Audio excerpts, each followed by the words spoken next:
ሃይ ጋይስ እንዴት ናችሁ? ምን ሆነኝ ከሞመንት ኢንትሮዳክሽን ቱ ኢኮኖሚክስ ቻፕተር 1 ቤዚክስ ኦፍ ኢኮኖሚክስ ፓርት 3። በዚህ ቻፕተር የኢኮኖሚክስን መሰረታዊ ሀሳቦችን እያየን ነበር። ቤዝ የምናደርገው የአንደርግራጁዌት ተማሪዎች ወይም የዩኒቨርሲቲ ሞጁል ነው። በዚህ ፓርት የምናየው 1.4 ተፈጥሯዊ እጥረትን፣ ምርጫን እና በምርጫ ምክንያት የሚሰዋ አማራጭን ነው። ቪዲዮ እንዳይረዝምብን ፕሮዳክሽን ፖሲቢሊቲ ኦፍ ኢንተርን በቀጣይ ፓርት እናያለን። ኦኬ፣ የኢኮኖሚያዊ እንቅስቃሴ ዋናው ዓላማ የደንበኞችን አስገዳጅ ፍላጎትና ተጨማሪ ፍላጎት ለማሟላት ምርቶችን ማምረት ነው። ኦኬ፣ የተፈጥሯዊ እጥረትን እንይ። የትኛውም ማህበረሰብ የሚገጥመው መሰረታዊ ተግዳሮት የተፈጥሯዊ እጥረት ነው። ሁሉም ማህበረሰብ ምርቶችና አገልግሎት ለማምረት የሚጠቀመው የተገደበ ኢኮኖሚያዊ ሀብት ሁሉ የተፈጥሯዊ እጥረትን ይወክላል። አስታውሱ፣ የተገደቡ ያልነው ከሰው ልጅ ፍላጎት አንጻር ነው። ሌላው ተፈጥሯዊ እጥረት ማለት ፍላጎትና ፍላጎትን ለማሟላት ያሉን አማራጮች አለመመጣጠን ነው። ኦኬ፣ ሀብቶቻችንን ለሁለት አከፋፍለን እንይ፣ ፍሪ እና ስካርስ።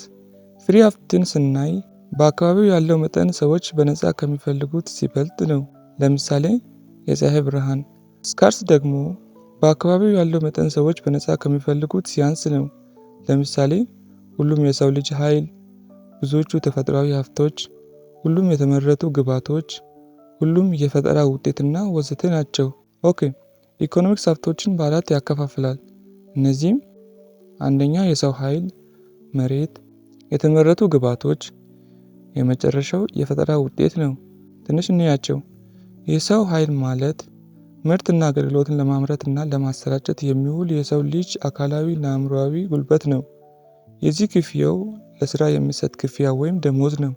ወደ መሬት ከመሄዳችን በፊት እስካሁን ካያችሁ ቪዲዮ ተመችቷችኋል፣ ቪዲዮን ላይክ ብታደርጉ፣ እንደዚህ አይነት ትምህርታዊ ቪዲዮዎችን አፕሎድ ሳደርግ ኖቲፊኬሽን እንዲደርሳችሁ ሰብስክራይብ ያደርጉ። ደግሞ ያልገባችሁን እንዲሻሻል የምትፈልጉትን ነገር ኮመንት ስር አሳውቁኝ። ስንቀጥል መሬት ማለት ለማምረት የምንጠቀመው በነፃ የምናገኛቸው ሁሉም የተፈጥሯዊ ሀብቶችን ይይዛል።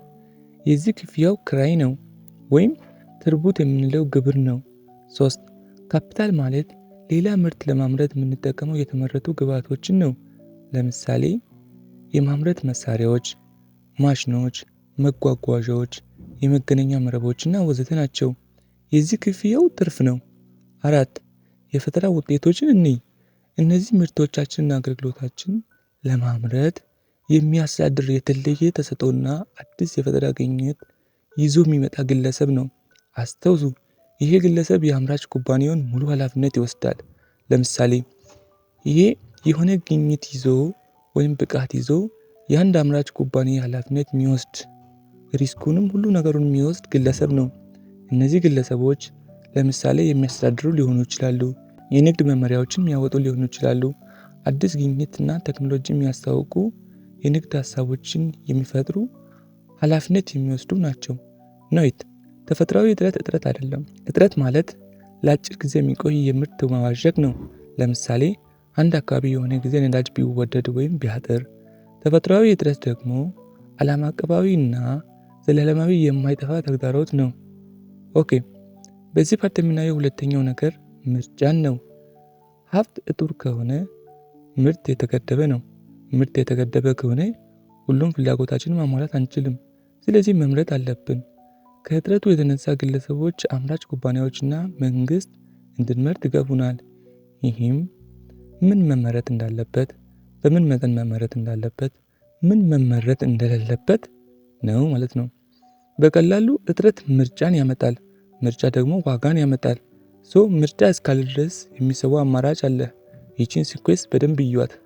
ኦኬ፣ የሚሰዋ አማራጭን ስናይ አንዱን ወስነን ስንመርጥ ሌላውን ይሰዋል። ያ የሚሰዋው አማራጭ ነው ማለት ነው። ይቺን ያዙ።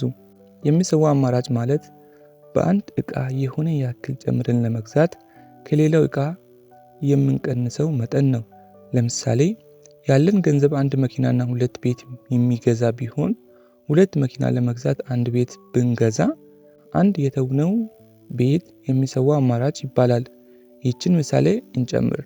ያለን ሀብት 500 ሜትሪክ ቶን ምግብና 2000 ኮምፒውተር ማምረት የሚችል ቢሆን 500 ሜትሪክ ቶን ምግብ ብናመርት 2000 ኮምፒውተሩ የሚሰዋ አማራጭ ነው።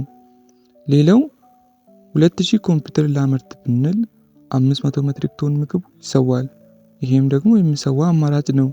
ሌላው 1000 ኮምፒውተር እና 250 ሜትሪክ ቶን ምግብ ብናመርት 1000 ኮምፒውተሩ የቀረው እና 250 ሜትሪክ ቶን ፉዱ ይሰዋል። ይሄም የሚሰዋ አማራጭ ነው። ኖይት እነዚህም በደንብ ያዙ። የሚሰዋ አማራጭ የሚለካው በምርትና በአገልግሎት ነው፣ በገንዘብ አይደለም። ይህ ከመተካት መሪ ጋር መመሳሰል አለበት።